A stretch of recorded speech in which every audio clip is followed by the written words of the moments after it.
I don't even know where to start.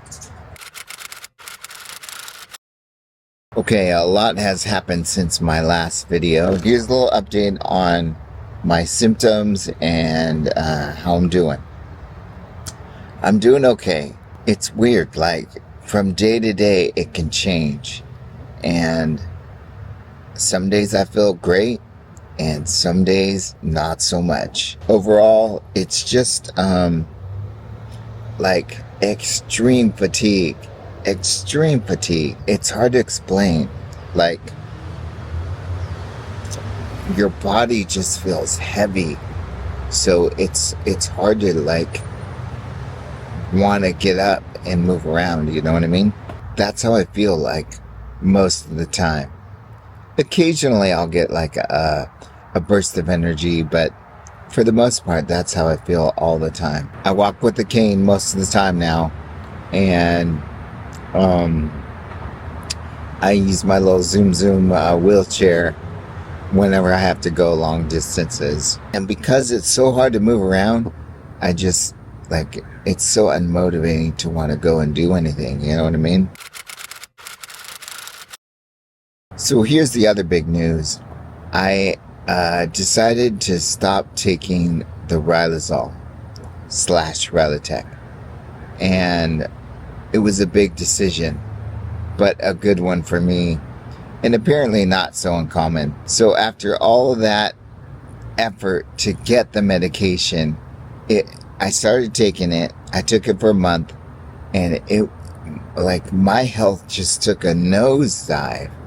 And it was really concerning to myself and to Mrs. Ann.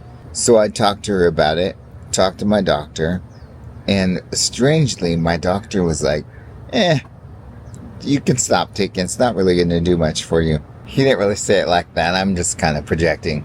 But he didn't seem too concerned about me not taking it anymore. So I stopped, and immediately, the next day, I felt better. It was crazy. I'm having a hard time talking today. I don't know what that stuff was supposed to do, but for me, it was not working. So I am just solely on my vitamin and supplement regimen right now. And that seems to be a good route for me. I don't really have any new symptoms.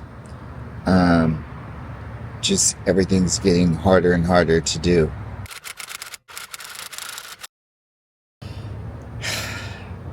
Okay, so I had this like premonition that I had Lyme disease and I was misdiagnosed, and I was like so convinced.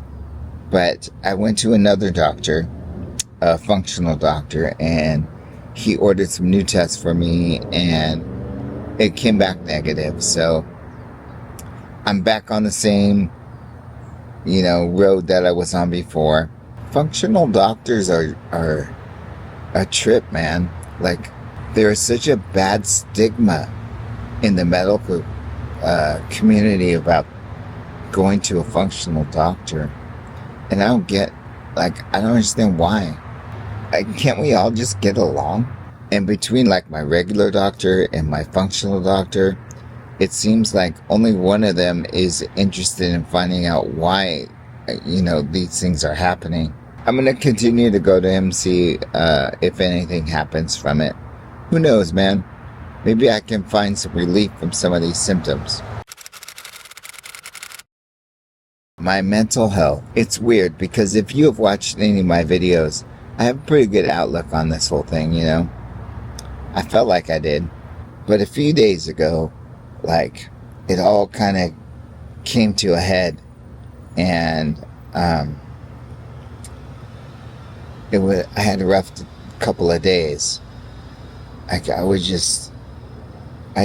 just realized how much I've lost in such a short time. I had to stop teaching. That was a huge one for me because I love teaching, That's what my last update was about. Another thing that brings me a lot of joy is going to Disneyland. with my daughter, and our passes are coming up for renewal this weekend, and I can't renew it for a number of reasons. One, financially, like it's a lot.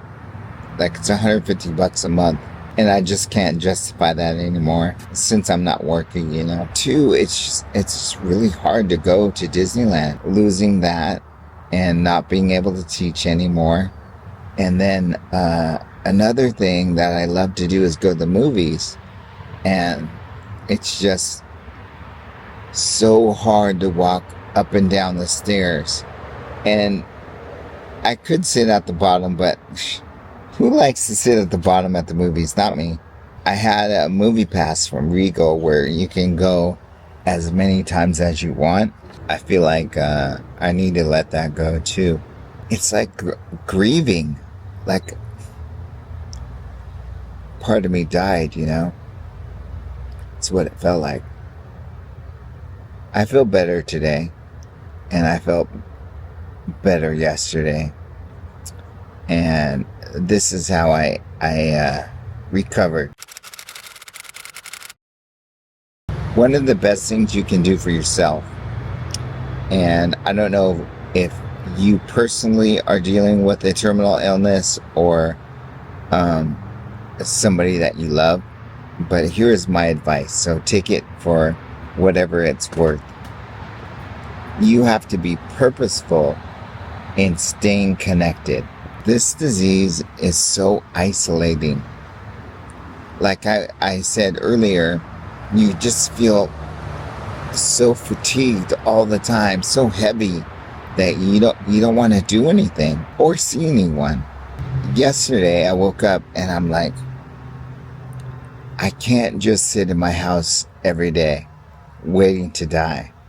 I have got to make myself get up and get out. So I decided yesterday that I needed to be extra purposeful in getting out of the house and being around people, because that is just so important to my mental health, you know, my well-being. So what does the future hold? It's hard to say. It's hard to say. Like, in the back of my mind, I really want to go back to work. And some days I wake up and I'm like, I could totally go back to work. And then other days I'm like, oh, there's no way I could go to work. You know what I mean? My sick days will run out in a couple months from now, and I will have a decision to make. But I don't know, I don't know what to do, honestly. I'm taking it day by day, which is probably a good way to go about this, you know. Okay, so that is my update for today. I will update you again soon, because things are changing so quickly. Other than that, I hope you are doing well. And could you do me a favor? In the comments below, can you write, "Go find some joy"? Thanks for watching and being interested in my updates. I really appreciate it. Yeah. So anyways, thanks.